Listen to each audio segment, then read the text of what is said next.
A typical day of Kid X. Mom wakes her up, toothpaste that reads Colgate, cereal that reads Cheerios, backpacks with the princesses.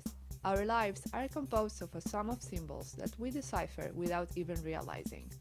On a certain day, Kid X is walking to school when a drawing on a wall strikes her, a girl holding balloons and flying over the ground. Every day, countless examples of public interventions break our routine in order to disrupt the system in which we operate. When a passerby pays attention to the event, the image, the sticker, the painting, the tag, the sculpture, or any intervention that is occurring on public space, a direct bridge of communication between the producer and the public is born. This communication, even if small, has an instantaneous effect of surprise and change. Our cities are ghettos, the ghettos of commodities. The channels through which the message of a commodity are transmitted are located in public space, more specifically, the street.